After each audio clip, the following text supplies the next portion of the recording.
ಇನ್ನು ಜೈಲಿಗೆ ಹೋದ್ರೂ ಬುದ್ಧಿ ಕಲಿಲಿಲ್ಲ ಪಾಗಲ್ ಪ್ರೇಮಿ. ಜೈಲಿನಿಂದ ವಿಡಿಯೋ ಕಾಲ್ ಮಾಡಿ ಅಪ್ರಾಪ್ತೆಗೆ ಕಾಟ ಕೊಟ್ಟಿದ್ದಾನೆ.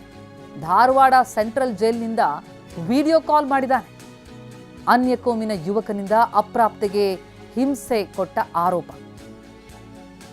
ಹಿಂದೂ ಯುವತಿ ಅಪ್ರಾಪ್ತೆ ಮೇಲೆ ಆಕೆಗೆ ಕಿರುಕುಳ ಕೊಟ್ಟಿದ್ದಾನೆ ಆತ. ಲವ್ ಜಿಹಾದ್ನ ಆರೋಪ ಕೇಳಿ ಬರ್ತಾ ಇದೆ. ಜೈಲಿಗೆ ಹೋಗಿದ್ದಾನೆ. ಯಾರ ಜೈಲಲ್ಲಿ ಇದ್ಕೊಂಡು ವಿಡಿಯೋ ಕಾಲ್ ಮಾಡ್ತಿರುವಂಥದ್ದು ವೈರಲ್ ಆಗ್ತಾ ಇದೆ. ಪೋಕ್ಸೋ ಪ್ರಕರಣದಲ್ಲಿ ಜೈಲು ಸೇರಿರುವಂತಹ ಆರೋಪಿ ಈತ. ಕೋರ್ಟ್ನಲ್ಲಿ ನನ್ನ ಪರವಾಗಿ ಮಾತನಾಡುವಂಥ ತಾಕೀತು ಮಾಡ್ತಿದ್ದಾನೆ. ಕೈ ಮೇಲೆ ಸಂತ್ರಸ್ತೆಯ ಹೆಸರು ಕೂಡ ಬರೆದುಕೊಂಡು ವಿಡಿಯೋ ಕಾಲ್ ಮಾಡಿದ್ದಾನೆ. ಅಂದರೆ ಜೈಲಲ್ಲಿ ಈಗಲೂ ಮೊಬೈಲ್ಗಳು ರಾಜಾರೋಷವಾಗಿ ಬಳಕೆಯಾಗ್ತಾ ಇದೆ, ಸಿಗ್ತಾ ಇದೆ ಅನ್ನೋದಕ್ಕೆ ಒಂದು ಸಾಕ್ಷಿ ಇದು. ಜೊತೆಗೆ ಈತನಿಗೆ ಧೈರ್ಯ ನೋಡಿ. ಜೈಲಲ್ಲಿ ಇದ್ಕೊಂಡು ವಿಡಿಯೋ ಕಾಲ್ ಮಾಡಿ ನನ್ನ ಪರವಾಗಿ ಮಾತನಾಡು ಕೋರ್ಟ್ನಲ್ಲಿ ಅಂತ ಹೇಳಿ ಸಂತ್ರಸ್ತೆಗೆ ತಾಕೀತು ಮಾಡ್ತಾ ಇರೋದು. जान छड़ा ನೀನು ಯಾಕೆ ಲವರ್ ಐತಿಕ್ ಮಾ उन्हें कितना दिन हुआ आपको 1.5 बरस से भी कब जाता करते जाता नहीं रहे 4-5 क्या बोले कभी नहीं भाई उसका लव स्टोरी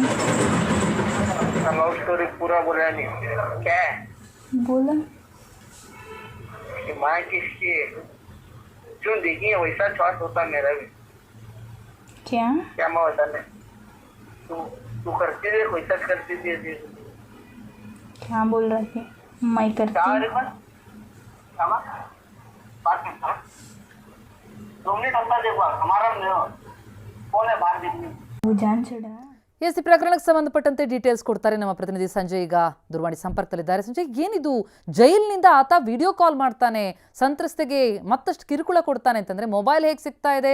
ಇಷ್ಟು ರಾಜಾರೋಷವಾಗಿ ವಿಡಿಯೋ ಕಾಲ್ ಮಾಡೋದಕ್ಕೆ ಹೇಗೆ ಸಾಧ್ಯ? ಏನ್ ನಡೀತಿದೆ ಈ ಪ್ರಕರಣದಲ್ಲಿ? ಪ್ರತಿಮಾ ಭಟ್, ಪ್ರತಿ ಸಲವೂ ಕೂಡ ಜೈಲಾಧಿಕಾರಿಗಳು ಮತ್ತು ಗೃಹ ಸಚಿವರೆಲ್ಲರೂ ಹೇಳ್ತಾರೆ ಅಂತಂದ್ರೆ ಜೈಲಿನಲ್ಲಿ ನಾವು ರೇಡ್ ಮಾಡೋ ಸಂದರ್ಭದಲ್ಲಿ ಮೊಬೈಲ್ಗಳು ಇಲ್ಲ, ಮೊಬೈಲ್ಗಳನ್ನ ಒಳಗೆ ಬಿಡಲಿಕ್ಕೆ ಯಾವುದೇ ರೀತಿಯಿಂದ ಕೂಡ ಅವಕಾಶ ನೀಡೋದಿಲ್ಲ ಅನ್ನೋ ಮಾತುಗಳನ್ನ ಮೇಲಿಂದ ಮೇಲೆ ಹೇಳ್ತಾನೆ ಇರ್ತಾರೆ. ಆದ್ರೆ ಜೈಲಿನಲ್ಲಿ ಮಾತ್ರ ಅನೇಕರಿಗೆ ಅಪರಾಧಿಗಳಿಗೆ ಮೊಬೈಲ್ ಫೋನ್ಗಳು ರಾಜಾತೀತವಾಗಿ ಸಿಗ್ತಾ ಇರುವಂತದ್ದು. ಇದಕ್ಕೆ ಮತ್ತೊಂದು ಉದಾಹರಣೆ ಅಂತಂದ್ರೆ ಜೈಲಿನಲ್ಲಿದ್ದಂತ ಓರ್ವ ಪೋಸ್ಕೋ ಕೇಸ್ನ ಆರೋಪಿ ಅಪ್ರಾಪ್ತ ಬಾಲಕಿಗೆ ಫೋನ್ ಮಾಡಿ ವಿಡಿಯೋ ಕಾಲ್ ಮಾಡಿ ಕರೆ ಮಾಡುವಂತದ್ದು, ಆಕೆಗೆ ಕಿರುಕುಳ ನೀಡುವಂತ ಒಂದು ಕೆಲಸವನ್ನ ಮೇಲಿಂದ ಮೇಲೆ ಮಾಡ್ತಾ ಇರುವಂತದ್ದು. ಕಳೆದ ಕೆಲ ದಿನಗಳಿಂದ ಧಾರವಾಡನ ಕೇಂದ್ರ ಕಾರಾಗೃಹದಲ್ಲಿ ಪೋಸ್ಕೋ ಕೇಸ್ನ ಓರ್ವ ಆರೋಪಿ ಇರುವಂತದ್ದು. ಆತ ಕೇಸ್ ಹಾಕಿದಂತ ಬಾಲಕಿಗೆ ಇದೀಗ ಪ್ರತಿನಿತ್ಯ ಫೋನ್ ಮಾಡಿ ಕಿರುಕುಳ ಕೊಡುವಂತ ಒಂದು ಕೆಲಸವನ್ನ ಮಾಡ್ತಾನೆ.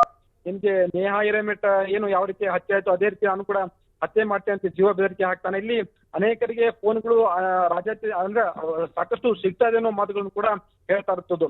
ಇದನ್ನ ಅಂದ್ರೆ ಈ ಹಿಂದೆನೂ ಕೂಡ ಅನೇಕ ಬಾರಿ ಕರೆ ಮಾಡಿ ಬೆದರಿಕೆ ಹಾಕ್ತಾ ಈಗ ಮತ್ತೆ ಕರೆ ಮಾಡ್ತಾ ಇರುವಂತದ್ದು. ಇದು ಯುವತಿ ಕುಟುಂಬದವರು ಆಕ್ರೋಶಕ್ಕೆ ಕಾರಣವಾಗಿದೆ. ಜೊತೆಗೆ ಶ್ರೀರಾಮ್ ಸೇನೆ ಸಂಘಟನೆಯವರು ಕಳೆದ ಕೆಲ ದಿನಗಳಿಂದಷ್ಟೇ ಧಾರವಾಡ ಜೈಲಿನ ಮುಂದೆ ಹೋಗಿ ಪ್ರತಿಭಟನೆಯನ್ನು ಕೂಡ ನಡೆಸಿದ್ರು. ಈ ಹಿನ್ನೆಲೆ ಆತನನ್ನ ಬಿಜಾಪುರ ಜೈಲಿಗೆ ಇದೀಗ ಶಿಫ್ಟ್ ಮಾಡಿರುವಂತದ್ದು.